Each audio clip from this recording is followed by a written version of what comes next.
Welcome to the Tech Egg. Don't get scrambled. Enjoy the video. In this video, I will explain how to change your Jeep Renegade battery. First, gather your tools, including a 10mm wrench, a battery terminal cleaner, and a new battery.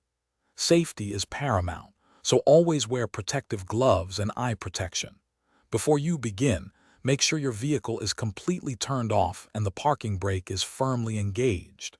This preparation ensures a smooth and safe battery replacement experience. Now let's disconnect the old battery. You'll usually find the battery under the passenger seat or sometimes in the engine bay.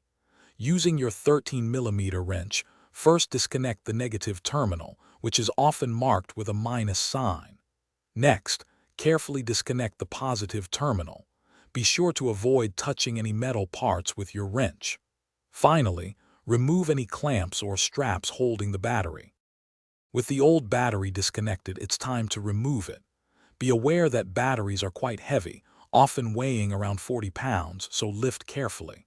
Once removed, take a moment to clean the battery tray and the cable terminals using a wire brush.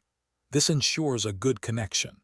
Now, gently place your new battery into the tray, making sure it sits securely and is properly aligned. Then, secure it with the hold-down clamp.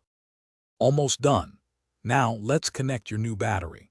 Start by connecting the positive terminal first, tightening it securely with your wrench. Next, connect the negative terminal, ensuring it's also snug and stable. For added protection, apply a thin layer of anti-corrosion grease to both terminals. Finally, start your engine to confirm everything is working correctly and check for any dashboard warning lights. You've successfully changed your battery. Thanks for watching. Consider subscribing if I helped unscramble your problems.